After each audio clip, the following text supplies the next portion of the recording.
Howdy, this is Jim Rutt, and this is The Jim Rutt Show.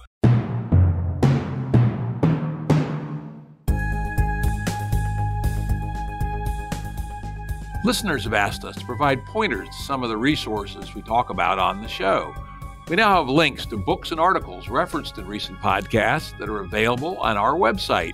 We also offer full transcripts. Go to jimruttshow.com. That's jimruttshow.com. Today's guest is Howard Reingold, one of the founding fathers of writing and thinking and analyzing deeply the network world phenomena. I mean, he goes way back to about the beginning of it. He's written numerous books, several of which we'll discuss today.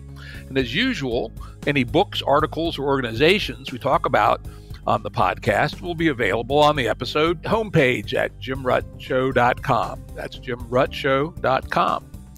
Howard has a very long and interesting career, which we'll hit many of the points along the way, but one that's quite distinguished is he is a distinguished fellow at the Institute for the Future. He's also taught at Stanford and Berkeley, and as we'll talk about, has done many other interesting things. I'd also like to call out that Howard, listed as Howard Reingold, is on Patreon. I support him. I suggest you do too. He's one of the treasures of our age. So, Howard, long, strange journey, huh? As I read on your bio, you got your first computer in 1981. I think I got mine in in fact, I know I did. I got mine in 1980. And it said you plugged it into the internet in 1980, or not into the internet, but into the telephone in 1983 and got sucked into the net. Why don't you tell us a little bit about that early use of both the computer and then the net and how the two things kind of work together for you? Well, you know, the whole thing started because I was tired of using a typewriter. At the point that I got a computer, I had been using a typewriter for 10 years. I had graduated to a correcting electric typewriter, which meant that you could type white over the last line that you typed. But, you know, if you're writing articles, you're writing books, you mark up your page a lot, and then you got to retype the whole thing. And I heard a rumor that people were using computers to write with and that you could move words around on a screen. It wasn't easy to find it. I went out to Apple, which was like two buildings in I guess the late 1970s, early 1980s. And there was a fellow there by the name of Jeff Raskin, who actually was the person who initiated the Macintosh project a little bit later. And he said, well, you're probably not going to be able to use an Apple because the founders believe that people are only going to use it for programming in BASIC and playing games, and you don't need the hardware for lowercase letters. But then I read an article, it was in the 1977 Scientific American, called Microelectronics and the Personal Computer by Alan Kay. And I recommend that to everybody to see what the original vision of personal computers was. And Alan Kay had been working at a place called PARC, Xerox Palo Alto Research Center, and I was living in San Francisco, about a half-hour drive away.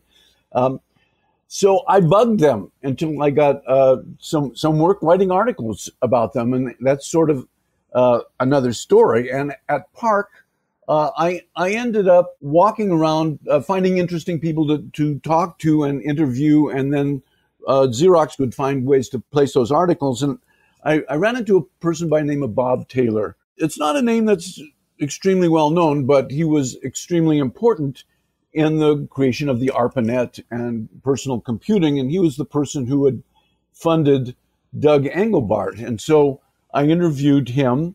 And if people want to really hear an interesting story by an interesting guy, go look up the interview he did at the University of Texas in Austin with John Markoff. It's on YouTube. Anyway, meeting Engelbart really completely turned my life around. I realized that these machines were not just better typewriters, they were mind amplifiers. And his 1962 article on augmenting human intellect really connected with me. I was not that interested in electronics, but I was interested in kind of an overarching look at technology. I was very interested in the mind and in mind expansion and this connection between this new personal computer technology and the ability to enhance the way you think and communicate was very exciting to me. So at that time, early 1980s, a lot of the talk was about the young Bill Gates and the young Steve Jobs, and people really didn't know about Bob Taylor and Xerox PARC, Alan Kay, Doug Engelbart, and even, Alan Turing, John von Neumann. There was a whole story to be told, that the old saw about standing on the shoulders of giants. These were giants standing on the shoulders of giants, standing on the shoulders of giants. So I wrote a book called Tools for Thought. And in the process of writing that book, I got a modem and I started exploring the online world, which at that time consisted of BBSs, which were mostly in teenage boys' bedrooms. They took their one telephone line and plugged it into it, and one person at a time could log in and type and see what other people had written. There's always just one thread. And it was pretty exciting. And at that point, I read that there were tens of thousands of BBSs in the United States. And I think that really influenced the online culture. There were a lot of people who were already turned on to communicating this way, even though it was really, really slow. And all you saw were words on a screen very slowly. I experimented with the Source, but it was something like $20 an hour. It wasn't quite that, Howard. I actually worked at the Source in the beginning. Oh, yeah? I tell the story about the Source quite often on this show, and I'll tell a little bit about it right now. We can hop back in. As you said, it was text mode only, but it had most of what we have on the web today. We had email, we had bulletin boards, we had chat, we had, by 1981, we had a precursor to social media called Participate. We had shopping, we had stock prices, but yeah, it was expensive and it was slow. I would say it was more like $10 an hour, but that was $10 an hour in 1981 dollars, which would be about the equivalent of $25 or $30 an hour today.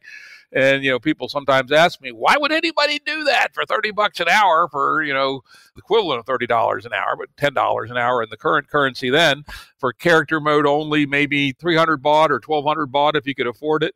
And the answer was because there was nothing else like it. It was the only, networked email in the world. Then CompuServe came along. And there was that very interesting pre-internet era, of which, of course, bulletin boards were also a very interesting part. But I just thought I'd hop in on that. Let me why don't you get back to your story? Well, I actually hung out on Participate, and there was a guy there by the name of Source Void Dave. Oh, yeah. Dave Hughes. He was really inspiring. Dave Hughes. Of course, we later encountered him on the well, and Dave Hughes was an older guy. He must be in his 90s now. I'm sure he's still alive because I haven't heard that he's not. And Dave was a pretty vocal voice online. So then this thing called The Well got started in 1985.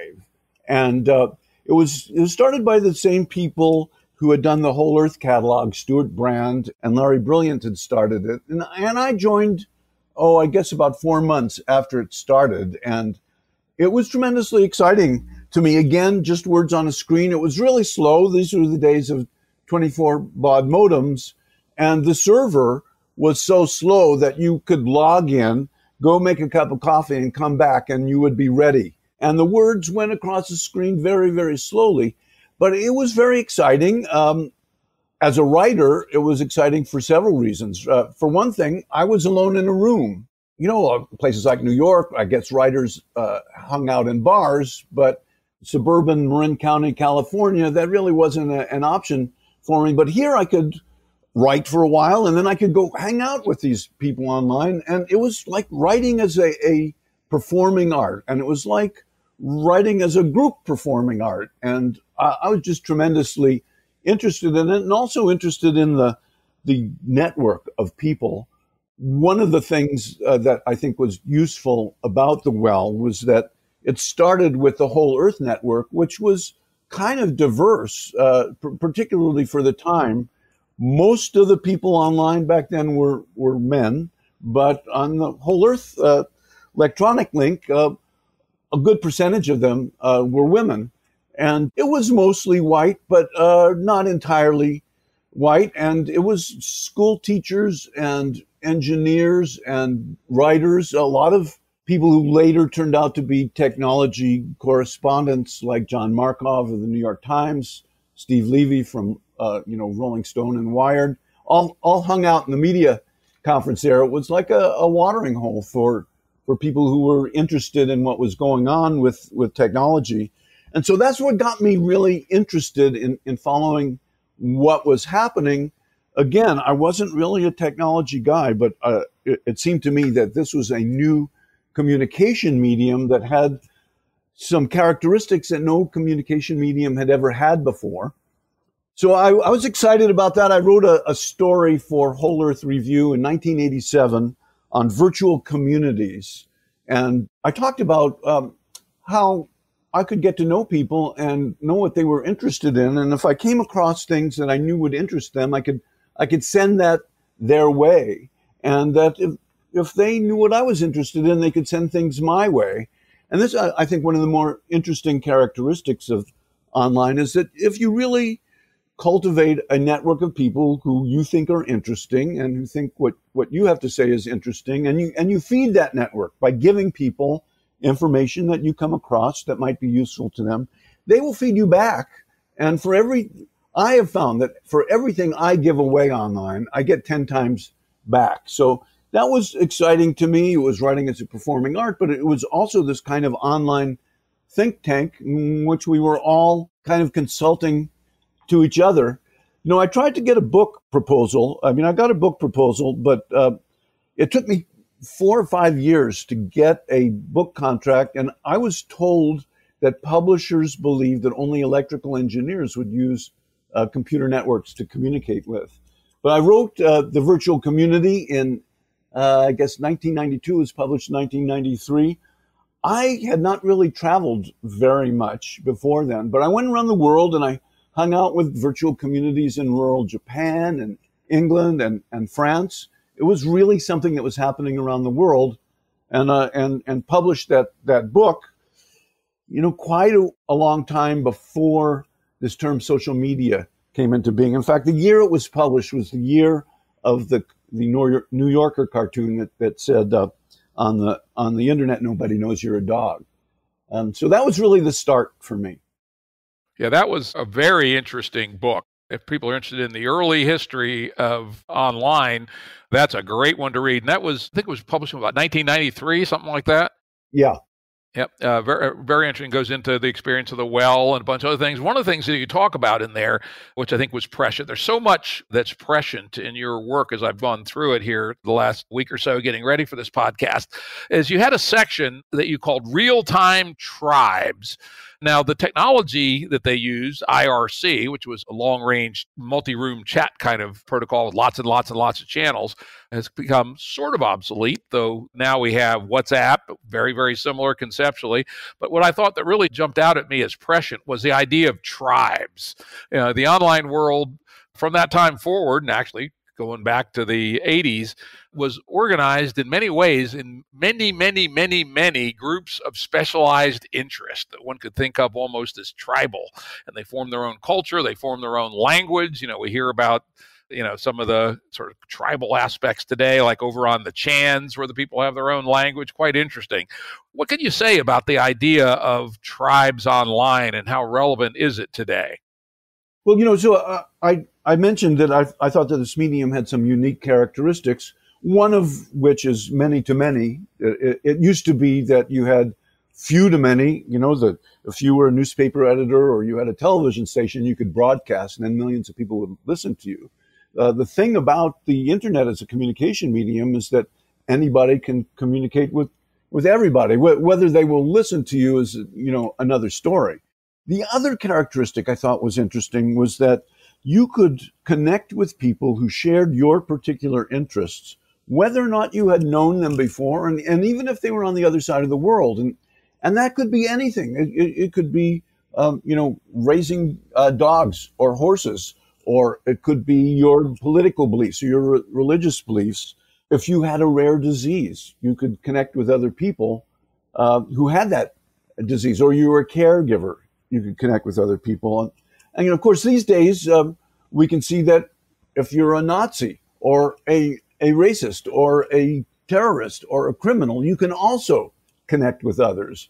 And I think that that's a kind of an illustration of a general characteristic we've noted after all these years, which is the internet is kind of a rising tide that lifts all boats. And some of those boats are hospital ships, and some of them are pirate ships. And the people connecting with each other around affinities have found that not only can they connect with each other and talk about things, but they can organize action. They can organize collective action in the physical world.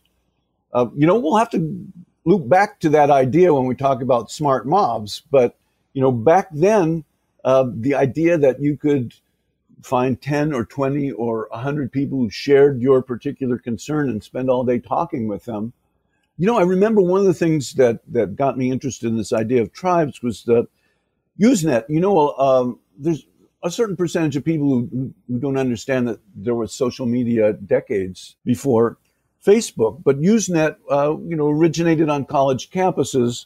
But at one point, there were like 100 countries and, thousands and thousands of messages every day on different subjects. And when I was researching the virtual community, I found that people in the Harley-Davidson motorcycle Usenet group gathered in the U.S. to ride together, and they came from Australia and they came from Europe. So this medium that connected people, even though we couldn't really see each other back then, from all around the world, often led to people meeting in real life. And so I think a lot of that tribalism comes from that connection of connecting with people who share your interests and values, whatever those might be, and then doing something with them or meeting them.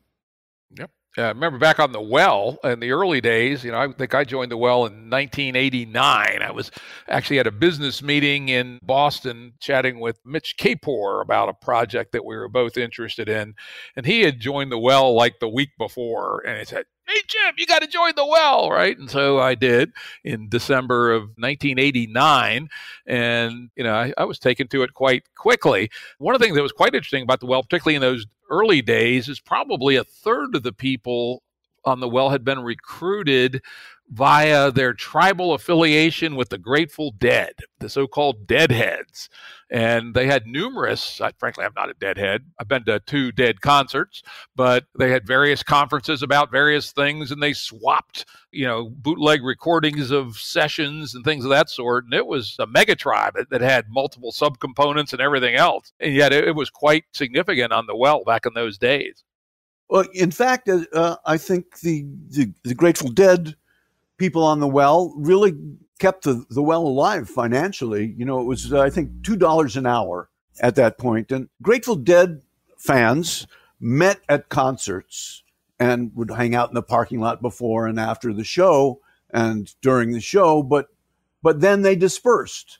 So they were really a community looking for a place where they could hang out all the time.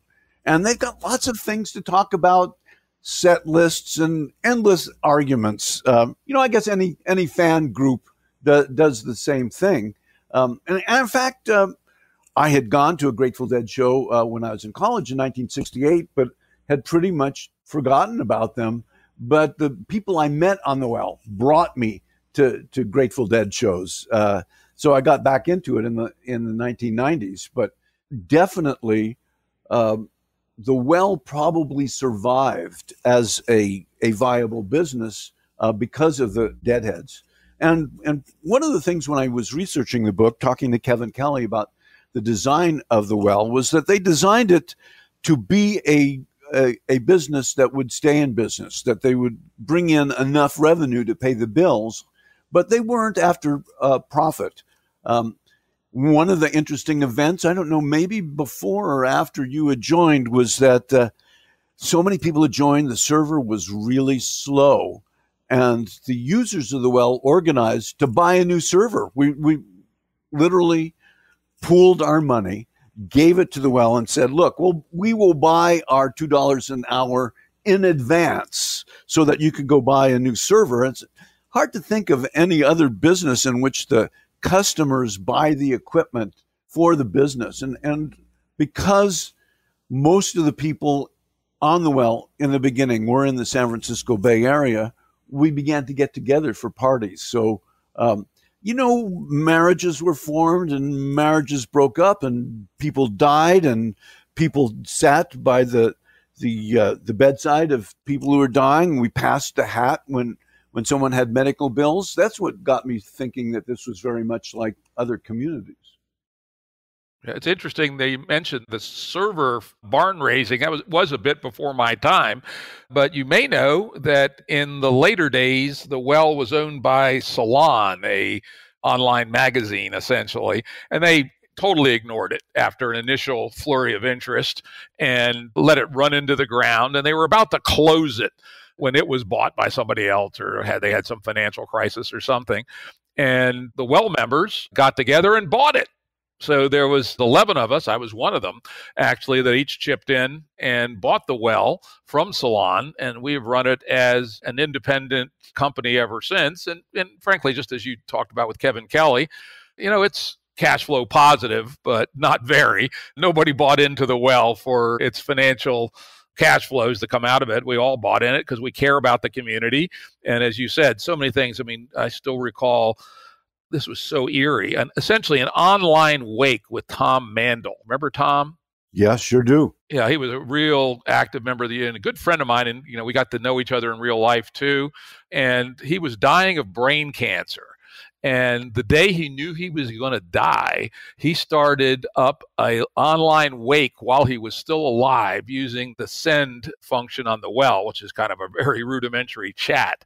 And we were all chatting with him and with each other as he actually was going into the end game of brain cancer. And it was extraordinarily moving and deep. And I had cried for hours afterwards. It was, one of the more deep and profound experiences of my life, intermediated on text on a command line, but about a person leaving the scene of this sphere to wherever else they may go. Yeah, I remember the name of that thread was My Turn, which still gives me kind of chills up my spine. Tom was a futurist at the Stanford Research Institute. So a lot of what he had to say was really interesting, and you weren't hearing it anywhere else. And I think that was one of the great values of the well, because, you had to be one of the sponsors of SRI's research to get some of that info. Yep, absolutely. And actually, Tom was the #1 poster on the well. I don't know if you remember, I used to had a program I wrote that analyzed well usage in various ways. And one of the ones was calculating who were the heaviest posters on the well. And so I'd post every month or two. And Tom was always #1. And he asked me to not put his name on his username because his bosses would fire him if they knew how much time he was spending on the well. And so I said, okay, we'll anonymize it just slightly. But yeah, he was quite a character, to say the very least. We got to move on here. Howard's on a little bit of a time check today.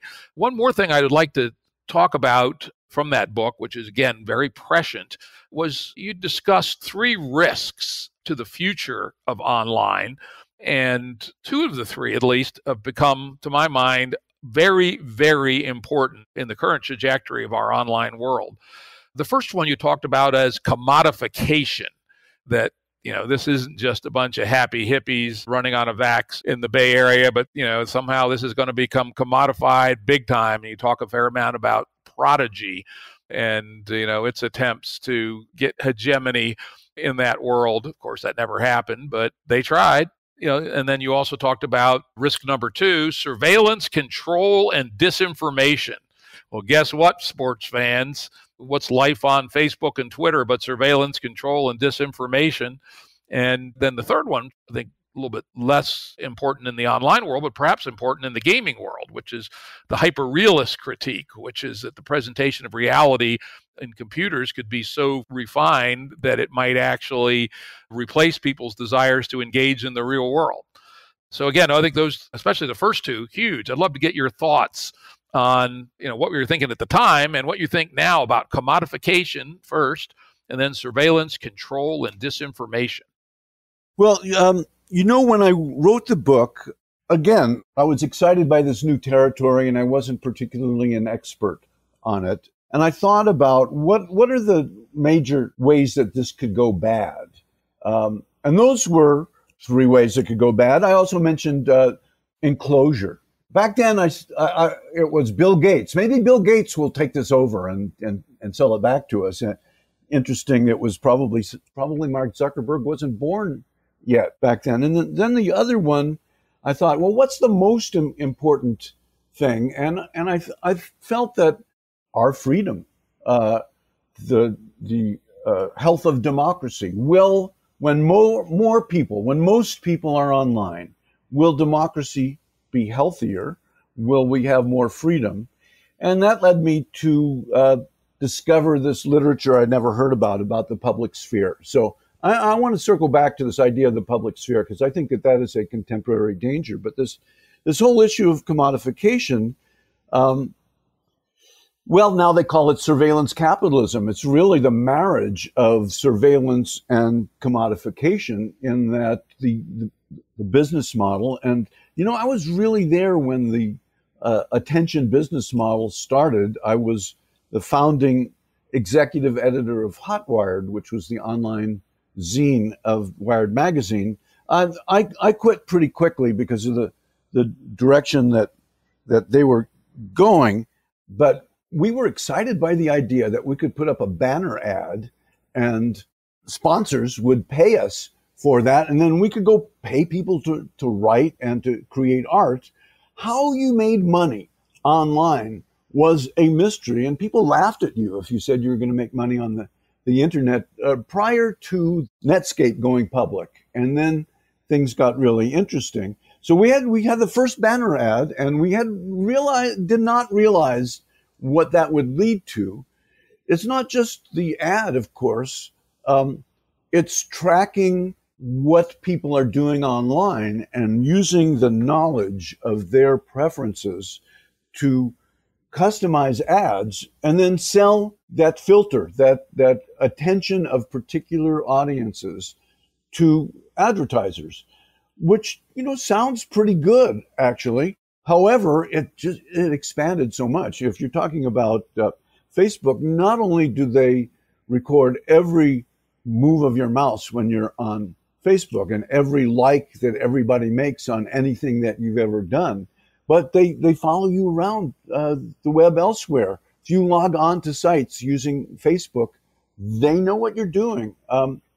And they also buy information about people that's collected by others. So now they've got, 2 billion users, and they have these extremely detailed dossiers that enable them to micro-target advertising, which, in the advertising business is really a great thing. It used to be you would put up a billboard so that, hundreds of thousands of people would see it, and maybe the people who wanted to buy your commodity would see it as well. Same thing with television. You would, hope that millions of people would see it, and that maybe a few thousand of them might want to buy something. Here, if somebody was interested in blue jeans, and you knew that by what they were doing online, then you could send them blue jeans ads. Well, what we discovered during the election of 2016 is that all kinds of people can use that micro-targeting system. So now we've got computational propaganda, where you can customize your propaganda to specific audiences. Let's say you want to stir up racial unrest, for example. You can find the black people and the white people and customize messages to them and use Facebook's micro-targeting system to propagate that propaganda. And then, of course, there's developed a whole ecosystem of trolls who will repeat that propaganda, and bots that will do it automatically. The same thing on Twitter. I think the surveillance is not as detailed, but certainly the bot networks are. We never really expected that. In terms of surveillance outside of the online world, I did write about that. I had a syndicated column in the 1990s, 1994, 1995, and there were people who cared about what was happening. I wrote about closed circuit television cameras going up, and I wrote that they can't recognize your face yet, and they're not networked. yet, but someday they will. I wrote about the sensors we all use when we're on the road and we want to go across a bridge that automatically collects our toll. Well, that automatically leaves a digital breadcrumbs. As every time you swipe your credit card, you're leaving a trail. And if somebody could get all of those breadcrumbs together, they could have quite a great dossier on your movements and your preferences. But nobody really cared. It was, a couple of privacy scholars at universities, but for the most part, the public didn't care. We, and I include myself in this, we traded privacy for convenience. That Amazon knows what books I've looked at and what books I've bought, well, that's good because it recommends things to me that I might be interested in.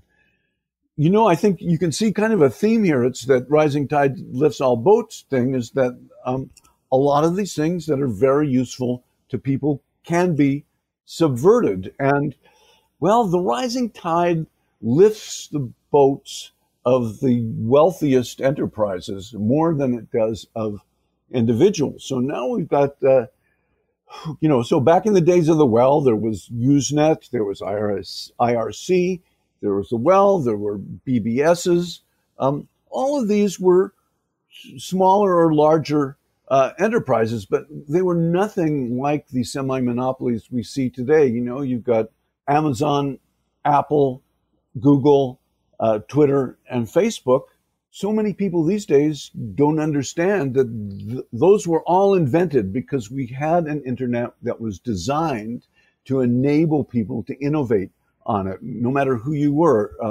Tim Berners-Lee didn't have to rewire the internet. He just needed to pass some code around to people. And the Google twins didn't have to ask permission to create a new kind of search engine.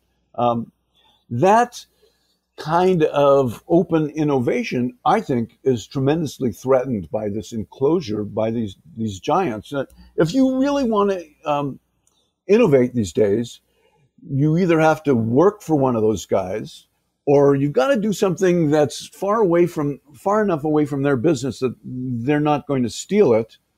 And if you're successful, you're going to want them to acquire you. So we're living in a whole different innovation ecosystem. And right now, at this moment, so many people are forced to be online because of the COVID-19 quarantine. We're forced to have our meetings online. Oh, people are discovering things that you and I knew a long time ago, which is you don't have to go to the office all the time. You can communicate online. I do think that there's a place for the office, and I think that the place for the office is primarily social. You can get a lot of work done at home. If 1 in 4 people after this COVID is over stayed home 1 day out of 4, think of all the carbon we wouldn't be putting into the atmosphere. Think of all the hours you wouldn't be on the freeway. So, gosh, I don't know where I was going with that. Let's move on. Oh, we were talking about the fact that the big guys control things in a way they never did before, though it is useful to remember that in the late 80s and early 90s, AOL was a pretty damn dominant power, and it had its walled garden alternative to the open internet. But in those days, it was still relatively small on the scale of things. It had millions of users, maybe even tens of millions, but it certainly didn't have billions like the platforms have today. And it does seem from a social and political perspective that we don't know how to think about these platforms, right? We have the current controversy with the idiot in chief and his tweets, right? And is Twitter a free speech platform? No, well, constitutionally, it's not. It's a private business. They could be as arbitrary as they want. They could say no goddamn Republicans if they wanted, and it's within their legal rights. But does a platform that's that ubiquitous and in many ways become the public square have some larger duty to allow free speech? I don't know. It's a really interesting and difficult question that the scale I think, brings forth, and we really have not dealt with it as a society. In the United States, least of all. Europe has made some attempts, at least, to bring these platforms under governmental control. I'm not sure they've moved in the right direction. In fact, in my view, they're moved in partially the wrong direction, partially right about privacy, partially wrong about censorship. But in the United States, the platforms make the rules, period. And for things that are that ubiquitous, that does not strike me as the right model. Do you have any thoughts about that, about how we as citizens should think about these platforms? Well, I mentioned the public sphere a while back. When I was 1992, I was writing the virtual community. I thought, well, what does this have to do with democracy? And I discovered this political philosophy. A German political philosopher by the name of Habermas wrote these books. They're practically unreadable, in my opinion. But he had this very potent idea, which he traced out historically, which is that democracy, rule of the people rather than by a sovereign, was not just about voting for your leaders. It was about having a population that was free enough to talk with each other, and B, informed enough to have some idea what they're talking about, to discuss the issues of the day and to argue about the issues of the day. And when the American Revolution happened, there were anonymous op-eds in the newspapers that we now call the Federalist Papers that were arguing about things. There were the committees of correspondence. So the idea that the entire population supports the democracy, that representation and voting are the most visible parts of it, is very important. And Habermas had two fears. One of them was that the nascent science of public relations would enable the wealthy and the powerful to skew the public sphere, to convince people to see things their way, whether they knew that they were being manipulated or not. And his other fear was that journalism would be overtaken by the profit motive, and that the role of journalists as informing the people of a free society would again be subverted by those who had wealth and power.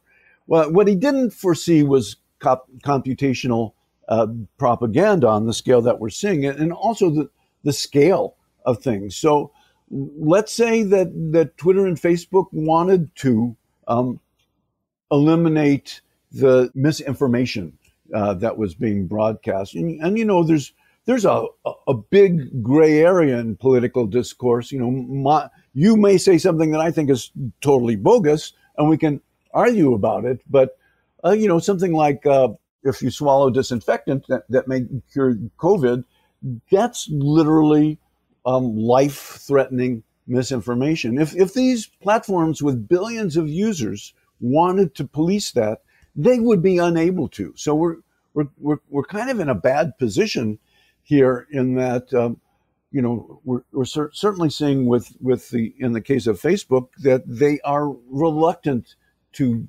act as an arbiter of truth. But even if they decided to do so, in the arms race between manipulation of information, disinformation, misinformation, what I call disinfotainment, and the ability of individuals to find their way through that, I think that democracy is really losing that arms race. I wrote a book in 2012 about the major social media literacies that people needed to have, and I chose crap detection as the first one.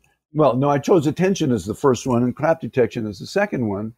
The idea was that, if more people could learn to distinguish the good info from the bad info, then that would not only be good for them, it would be good for the public sphere.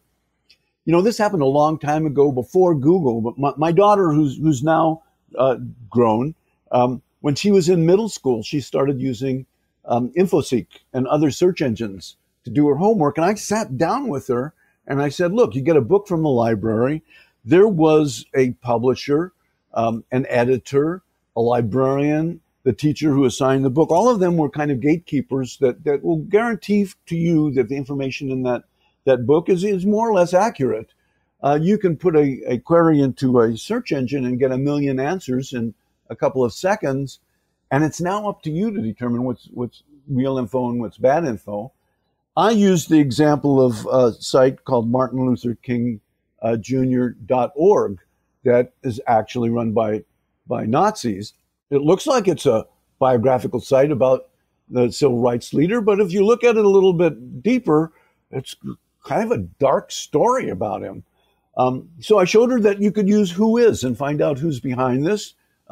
Was it a guy by the name of, was it Don Black? Something like that. And if you look him up, you'll find out that he was a Nazi.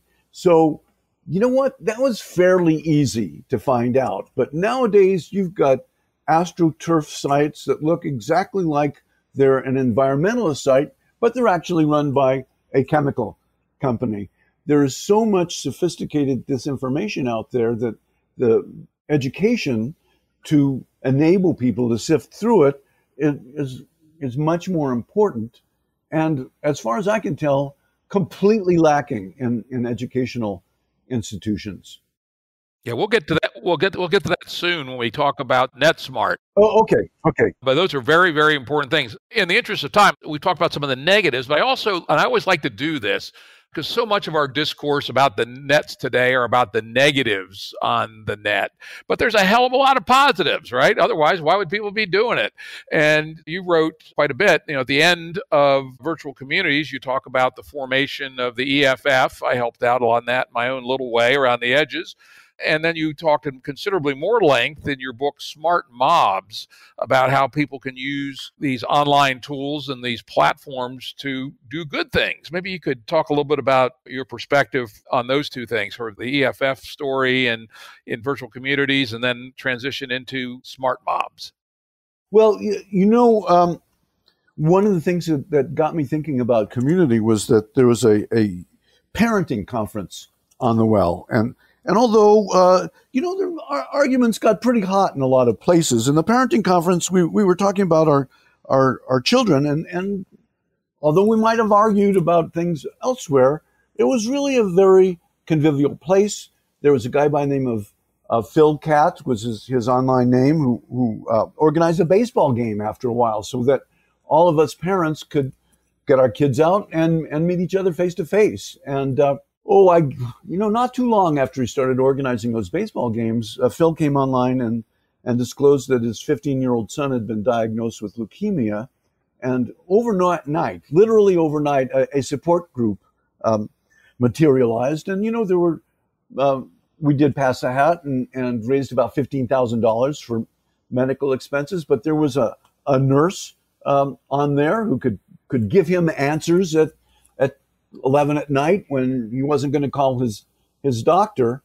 And, his son sadly did die. And like the last two pews in the church for his services were people who had known his parents exclusively online.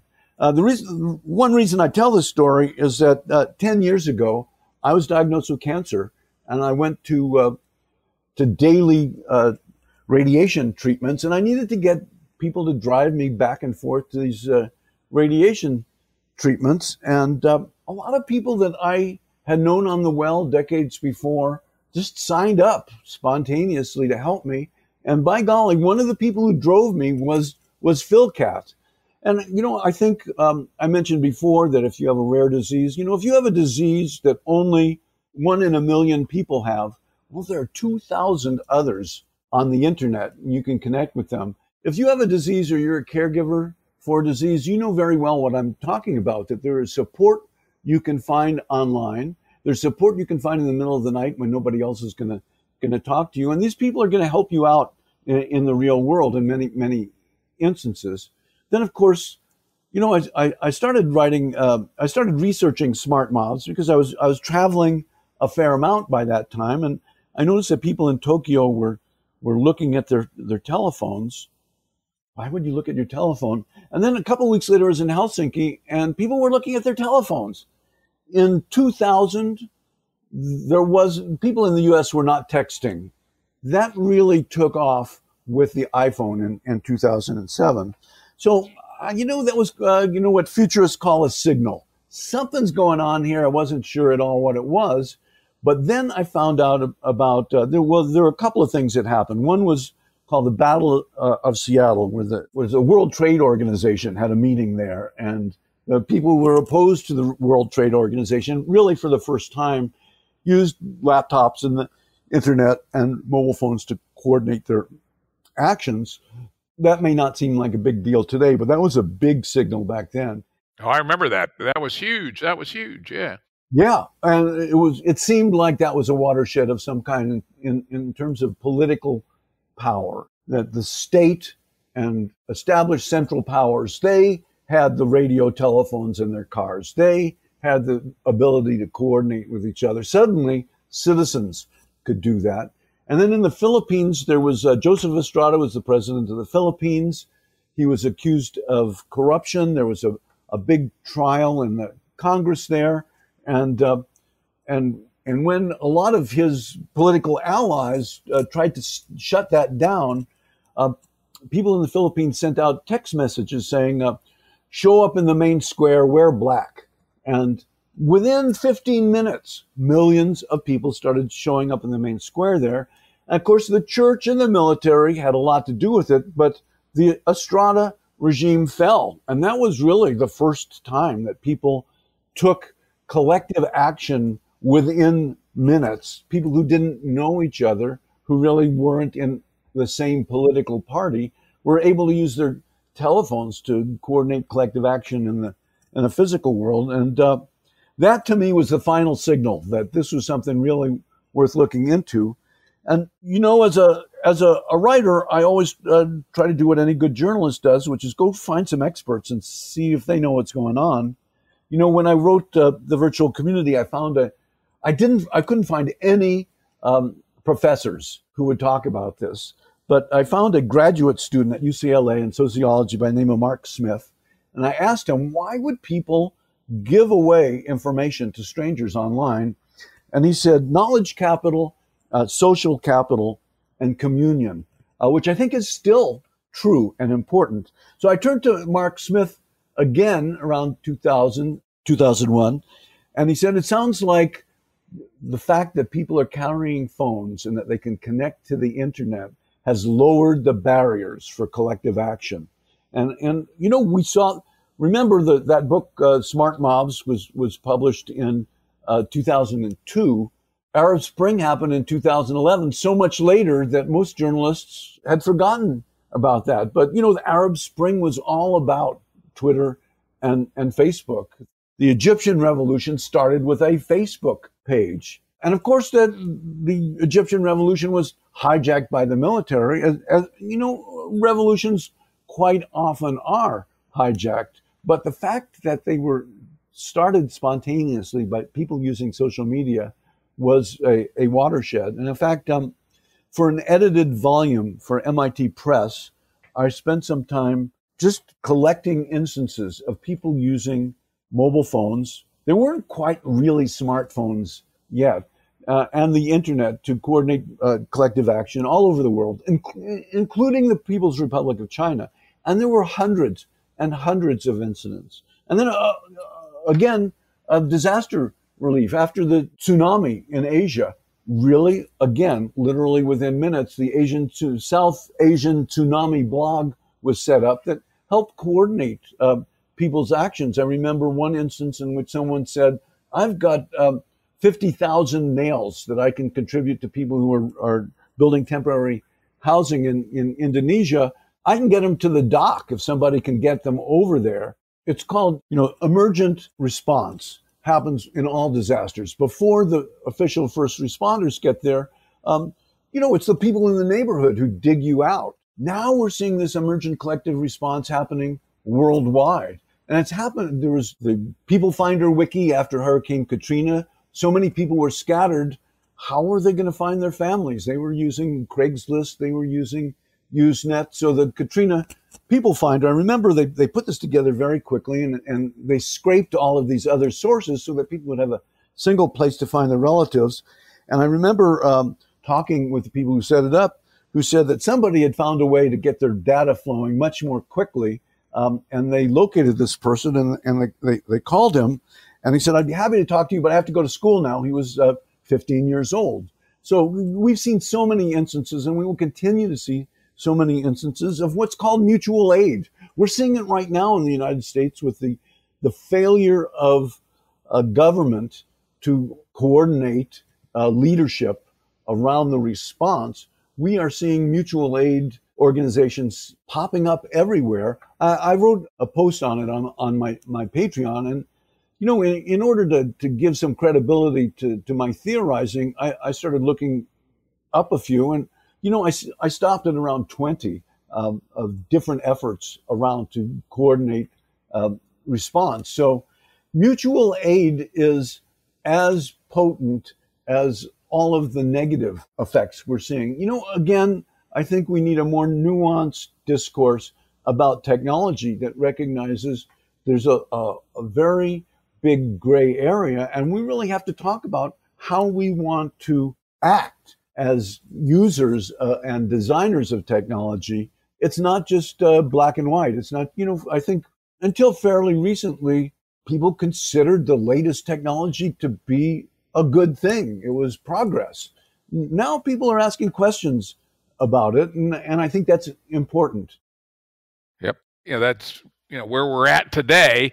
But I think it is important, and I'm glad we did this. You did give some excellent examples that while there are issues with the network platforms, there are great benefits. I'll tell you one here locally. I live a very remote farm in the Appalachian Mountains, and we have a growing, call it a neo back to the land movement of young folks who are buying or renting old mountain farms and putting them into high quality organic production. And there was 5 of these farms locally that had built a great clientele with restaurants, and they were selling their chickens, their eggs, their wine and cider, their greens and their vegetables and other things to these high-end restaurants. Well, guess what? The high-end restaurants are all closed. And fortunately, one of them was quite computer literate and put together an online store that allowed all 5 of the farms to offer essentially a community-supported agriculture, but customized. So you could sign up, but you could get what you wanted each week. You go down to the more central of the 5 farms and pick up your stuff. And how's it been marketed? Mostly on Nextdoor and on Facebook. And within a couple of weeks, these 5 farms were able to replace at least a significant part of their incomes, which had literally gone to zero when all these fine dining restaurants closed, by selling directly to consumers. And, that would have been impossible in the pre-internet age. So it's again, I love to point out and hear stories about the good that comes from our platforms. Yes, we have to be wary of them, but we also have to acknowledge that there's a reason they're so popular. They do some good things too. Yeah, and I think that we ought to look at, what are the characteristics of the bad things, and what can we do about it? And what are the characteristics of the good things, and how can we do more of that? One of the things that I think we have opportunities now that have been forced. We are forced by the COVID-19 shelter in place to do a lot of our social and business communication online. Teachers have been forced to teach online. Teaching online is not a replacement for face-to-face, but it's not worse than face-to-face if you know how to do it. And I think there's a huge opportunity, particularly in places where you really can't afford a high quality bricks and mortar institution. And I think that it's going to put some good pressure on universities to change. And it's going to highlight that the big name universities with the big businesses and the big endowments are maybe not as important to education as the community colleges and the small liberal arts schools are.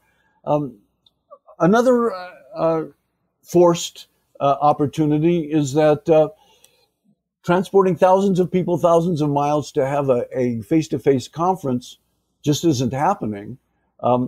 You can have a conference with thousands of people online if you know how to do it. And we're beginning to see that happening. So I think a lot of these things we're being forced to do could become permanent features. The same thing with community-supported agriculture is happening in my neighborhood. These distribution networks that are just ad hoc set up using online media to enable the farmers to get their fresh food to people. I think that those are going to continue when the restaurants open again. We have an opportunity to understand what's happening and to try to shape the outcome. And I also think, I call it green space online. You know, you can still start a BBS. You can use Discourse or Reddit very easily, really cheaply or free to do that. You can start a chat group. There are a lot of ways that people can start their smaller communities of interest online, and I don't think we're going to overcome Facebook's monopoly, but I think we ought to preserve that space outside of Facebook's enclosure to create our own online media, online communities. There's so many tools to do it now, and there's a lot of know-how about how to do it, and now we're sort of being forced to do it. Yep, it's been a remarkable amount of innovation. And even Facebook, as much as it's a shit show, it has almost unintentionally, I think, created the groups space, which I know a lot of people, including people I work with, and some of my own projects are done on Facebook groups. And as far as we can tell, there's very little or no advertising. They don't have control of the order in which content appears. And so a lot of the sort of the real negatives about Facebook go away, and yet you are only a single click away from several billion people. So even within Facebook, the groups phenomena turned out to be of value. I'd say I spent 95% plus of my Facebook time such that it is in groups and only in groups. The public Facebook has become much, much, much less interesting to me. So yeah, I think the point that we can build our own worlds and continue to do so is even true in Facebook. There's a lot of this mutual aid is organized on Facebook, and so a lot of good stuff happens in Facebook groups. A lot of bad stuff, Nazi law enforcement have their own Facebook groups. My problem with Facebook groups is that the way that a fairly large group can have sustained conversations, that was solved way back with the software we used on the well, and software for enabling that kind of conversation, asynchronous conversation, has evolved since then. If you've got a Facebook group, and you post something, that will be visible to people until somebody else posts something, and then yours is deprecated. If you've got a group of 500 people, it's really hard to have a conversation that's going to sustain for more than a day that way. Of course, with a good conferencing software, well, the software knows what you want to see and which threads you've been following. And when you log in, it shows you the new responses in the threads you've been following. Again, a problem that was solved. I was invited to speak to the social scientists at Facebook a few years ago. And it's interesting because Google, where my daughter worked for 8 years, I know of one social scientist that they hired, and he was miserable there. But Facebook had, this group must have been 100 people. And so I ranted at them the same rant about why can't you make Facebook groups a little bit more like a good BBS or computer conferencing system. I don't know why they haven't. Like you said, it doesn't show advertising, so I don't know what their business reason is for it, but it must be a business reason. Anyway, let's move on.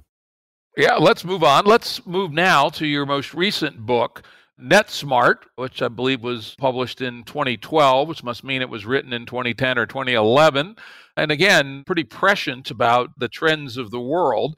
Let's start with the first chapter, where you happen to hit one of my favorite topics. Regular listeners of this show know I basically say you are your attention. And your first chapter is called Attention. And I think it's why and how to control your mind's most powerful instrument. Talk a little bit about attention. And, I don't know how much you know about attention I do remember actually in the book, there's a fair amount about the cognitive science of attention and how the attention economy has become the world that we live in. Well, I chose that as I had five literacies, and I chose that as the first one because attention is the foundation of thought and communication. But also, it was very clear, even in 2010, that the online media and increasingly mobile media were making money by harvesting our attention. The more attention you could pay to a site, the more advertising they could display to you. And of course, we're now learning that the people who create a lot of these apps understand the same psychology that the inventors of slot machines understood. How do you capture people's attention and get them to continue paying attention? It's like we've been captured in that sense. The good news is that your attention is not fixed. You can learn to control your attention. It's just that you never did. It's not something that your parents teach you. It's not something that they teach you in school. Oh, yeah, you got to pay attention to the teacher when they're talking.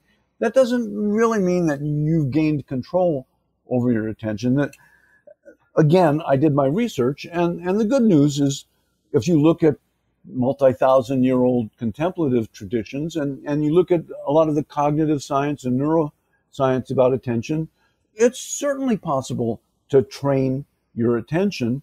And my interpretation of that is that any attention to how you're using your attention is a lot better than not paying attention to it at all. Then, of course, there are a lot of things that you can do. You know, one thing that I asked my students to do was something that I did for quite a while, which is at the beginning of the day when I sat at my computer, and you know, nowadays it might be a laptop or a desktop, or it might be your phone, but I said, take a Post-it note and write 2 or 3 things you intend to accomplish with your computer by the end of the day, and just put that in the lower corner of your screen. And every once in a while, your gaze will fall upon it, and that's time for you to look at the time and figure out how much have you accomplished and what are you doing right now. And it's really not a matter of policing yourself. It's a matter of making yourself more aware. And I taught something I called infotension. I think there's a whole lot of more room for research and education about infotension. But, you know, I started writing the book because going back to the 1980s, I was writing about personal computers, and then in the 1990s about what became known as social media, and then I started writing about mobile media. At every turn, scholars and critics would ask, are these things really any good for us as individuals and communities and societies? And I concluded by around 2010 that a lot depends on what we know and how many people know it. It's a matter of literacy. You and I and a fair number of other people, we know how to make our way online. You mentioned AOL a while back. Well, you know, on Usenet, every September, a bunch of new freshmen would get their internet accounts and they would start acting up on Usenet. Well, the regulars on Usenet would enforce the norms that they had developed by being kind of forceful with the newcomers. One day, AOL cut loose 3 million people on the internet with no instruction at all. And that became known as the September that never ended because those norms weren't passed along. I think that's one of the things that's missing from the worldwide social media are norms. And what are the most important norms that we need? What are the most important things that we need to know how to do? That if an individual knows this, that individual will do better. But also, the more individuals who know that, the healthier and the more useful the comments will be. So I came up with attention, crap detection, participation, collaboration, and network awareness. And, you know, attention is the first one. If you don't have control of your attention, you can be manipulated in all kinds of ways. But again, very close behind that is crap detection. Can you, on your own, find the information you need and guarantee that it's not going to kill you or it's not going to be detrimental to your social life or to democracy? You know, that was an issue in my mind in 2010, but now I think it's an overwhelming issue. Yeah, I wonder if we are capable as individuals to really be excellent crap detectors, considering the level of sophistication that the crap producers are using. I'm currently reading a very interesting book called Lie Machine by Philip Howard from Oxford. And he goes into great detail about the techniques and the money spent and the skills that go into crafting junk news, as he calls it. He has now abandoned fake news because it's been co-opted by other people. And one wonders, is the average person, keep in mind the average person has an IQ of 100 and in the United States has maybe a year of college. Is such a person actually capable on their own of doing crap detection? Or does it make sense for them to club with other people and, what we call collective sense making, and together try to figure out what makes sense and what doesn't? I wonder what you think about that idea. Well, we have an existence proof of that works. When I started looking at people who were doing research on credulity and incredulity online, they noted that a lot of gamers educate each other about what's real and what's not online. So it certainly is possible. To me, it comes back to education. When I was teaching digital journalism, I came across the Lippmann-Dewey debates almost exactly 100 years ago. Kind of the media superstar that day was a young New York Times reporter by the name of Walter Lippmann. He wrote a book called Public Opinion, and his opinion was that the U.S. has become this industrialized, complex society, and that Americans are too uninformed and too gullible to manage such a society. He proposed that the technocrats run it. And John Dewey, who was an older professor at Columbia at the time, said, well, if Americans are not well informed, we need better journalism. And if Americans are too credulous, we need better education. And so here we are 100 years later, and I asked my students, would you bet a thumb on Lippmann or on Dewey? And, I think that argument is still going on.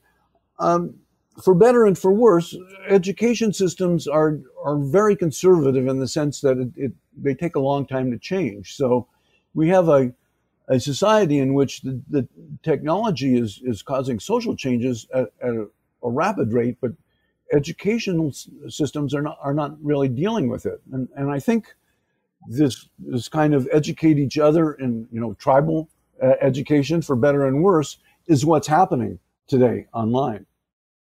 Yeah, and it's both better and worse. I mean, if you have good peers, I'm a member of a group on Facebook called Rally Point Alpha. I think it's like 1,500 people who are really quite rigorous sense makers. And we collectively process what gets posted by the members when they think there's something that might be significant, but might have a subtext or be seriously biased in a non-obvious way. And there'll be some quite serious dissection of these pieces and commentary about them. But on the other hand, if you're a member of white supremacists of Missouri or something, the collective sense making of that group, while it may be accurate from their point of view, it's hard to imagine how that has social utility. Yeah, so, you talked about tribalism. I think it's sense making tribes are what we have now. Again, in regard to education, I learned using social media with my students. It's not just about the social media, but about the pedagogy that students are used to not being trusted. They're used to the teacher delivers information and you figure out what's going to be on the test, and then you do well on the test to show that you got that information. It's called the banking model. The teacher has some information and it's the duty of the students to bank it. Trying to educate myself, I came across Neil Postman's book on education, in which he said, societies that change slowly, it's the duty of the older generation to pass along what works. In societies that change very rapidly, it's the duty of the older generation to teach the younger generation how to learn for themselves. And our education system has not been set up to encourage people to learn for themselves, even though that's really a human instinct, and we are human in large part because of our ability to do social learning. Schools have had this monopoly on learning since forever. But now, if you've got a teenager, ask them how they would learn how to play the ukulele or configure a web server. And I bet they're going to say, well, I'll do a search on YouTube, and they'll probably find another teenager who will teach them how to do it. You know, we've got YouTube, we've got Wikipedia, we've got Google, we've got, the Internet Archive, we've got so many of the books in the world online. It's now possible for people to educate themselves and educate each other without going to school. Of course, what's missing is, well, how do we do this? So, I started a project I called peeragogy. Instead of pedagogy, that's like teaching the young. Peeragogy is like peers teaching each other. And a group, this was 2011, a group materialized online of educators from all over. They're in Mexico and Japan and Germany. And it's still going. I really dropped out of it a couple of years later, and the community took it on by itself. But if you go to peeragogy.org, you'll find that they're in the fourth iteration of a free handbook on how groups of people can learn online. Let's say you and your tribe want to learn a particular subject and none of you are an expert. How do you go about finding resources and qualifying and organizing those resources and creating learning experiences? Which media do you use? How do you assess it? So I think that we have both an educational challenge in that our educational institutions really can't keep up with learning crap detection and attention management, but we also have the ability to learn with and from each other online. Yep, and if I'll give you an example, you talked about YouTube. My wife was starting to complain about her hair getting too long and scraggly, and she said, I bet you can figure out how to cut my hair on YouTube. And so I've been watching more YouTube hair cutting videos that I'm really interested in, but I think I have learned how to cut hair with scissors and a comb, and I'm going to give it a try tomorrow. And as I said, well, no matter how bad it is, it'll grow back in 6 weeks. So we shall see. We're getting close on time here. There's other interesting things in NetSmart, which I encourage people to read, but I would like to jump ahead a little bit to a last topic, which is something I didn't even know you had done until I was doing research for this podcast, and I found it extremely interesting, and that is the class that you teach on the literacy of cooperation. Oh, yeah. Well, again, I usually learn things by stumbling across them and then looking into them. And when I was writing Smart Mobs, this issue of collective action became interesting to me. And I discovered the work of Elinor Ostrom in particular. Ostrom was awarded the Nobel Prize in economics, which bugged a lot of economists because she was a political scientist. And I think most people know the phrase, the tragedy of the commons. It was written by a biologist at Stanford, warning about population growth threatening the human population. And the commons he was referring to were the common land in most villages that was not owned by anyone, and anybody could graze it. And inevitably, people would graze as many cattle or sheep as they could, and they would destroy the commons. The desertification of North Africa happened with people just going for firewood further and further. And his conclusion, that's what the tragedy is that this is inevitable. Well, Ostrom, it took some years. Ostrom asked, well, is it really inevitable? And so she studied people who were managing common pool resources, fisheries, timber, water systems, policing. And she concluded that there was a core of people, of groups everywhere who did manage to use common resources without despoiling it or overusing it. And she found 7 design characteristics around those communities that seemed to be common. One of them was clear boundaries. Another one was ability to make new rules. Another one was fairly inexpensive, relatively fair means of adjudicating disputes. And I thought, well, why humans cooperate and why we don't cooperate in so many instances, that's so important to so many things. We've got this global environmental crisis and global warming. we've got nuclear weapons, we've got, disease management. All of these things are commons issues. Wouldn't the people who are dealing with this deal with it better? Not that there's a formula, but if they understood more about human cooperation. So I had a little course at Stanford that I used to start learning about this. We had Jimmy Wales came out and spoke, and certainly Wikipedia is a great example of cooperation. There was a sociologist by the name of Manker Olson who wrote about collective action and pretty much established the norm among social scientists that a group of people who are not related and who are not incented financially are not going to create public goods. Of course, Wikipedia is a counterexample to that, and we find out that people actually do that. So, one of the things that I discovered was that biologists work on cooperation, sociologists work on cooperation, economists, computer scientists, political scientists, but they don't really talk to each other.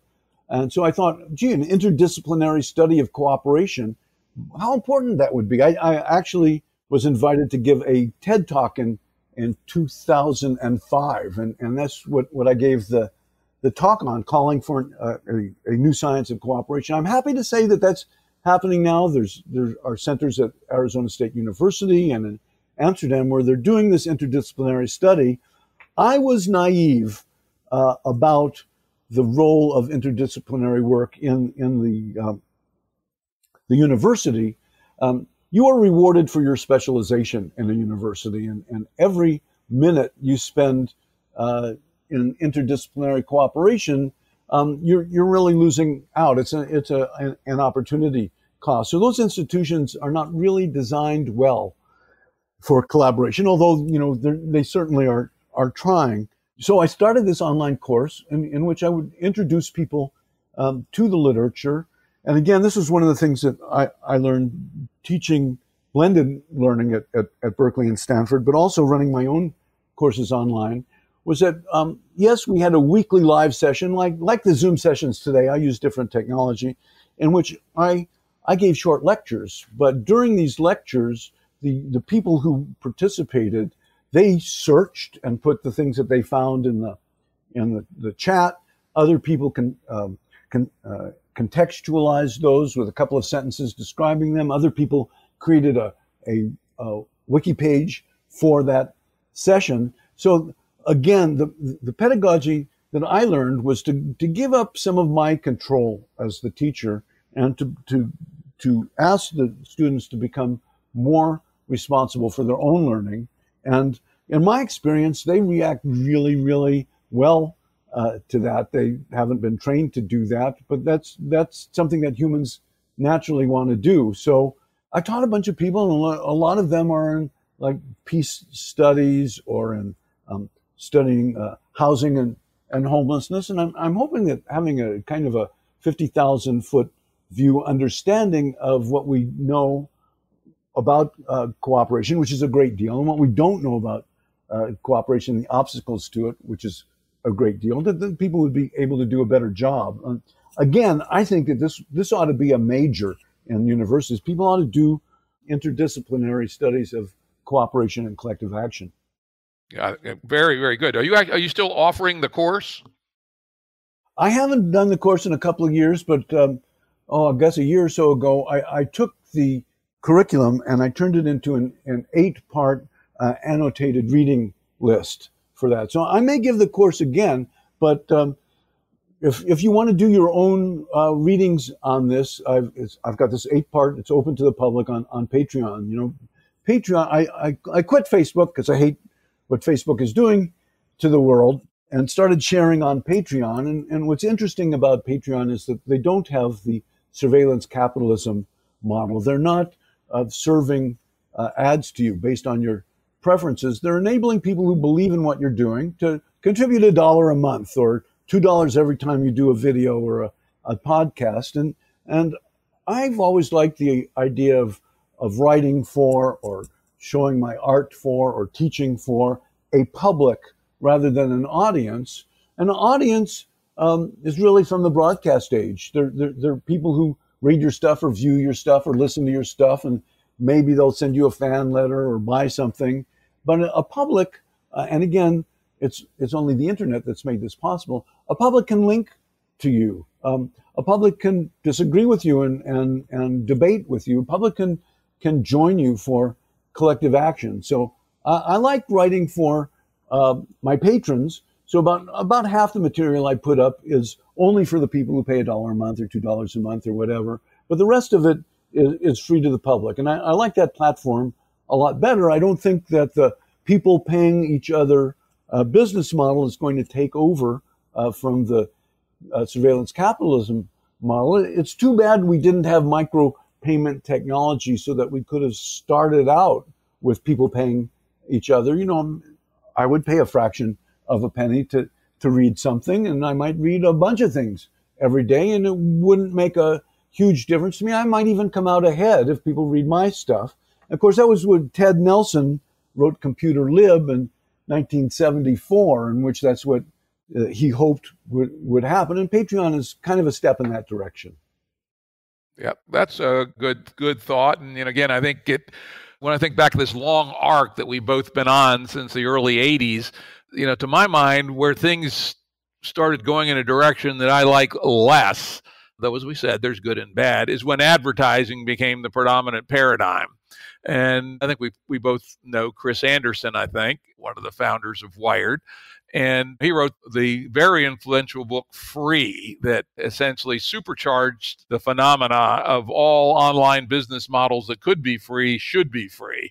And, well, if it's free, as they say, if you're not paying, then I guess you're the product. And that is indeed where we're at. I'm glad to hear that Patreon is working for you. As I mentioned at the beginning of the show, I've been a supporter of you on Patreon for some time.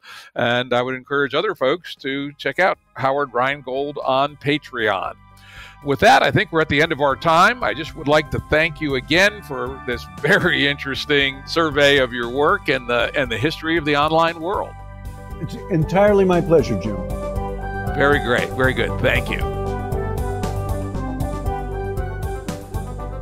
Production services and audio editing by Jared Janes Consulting. Music by Tom Muller at modernspacemusic.com.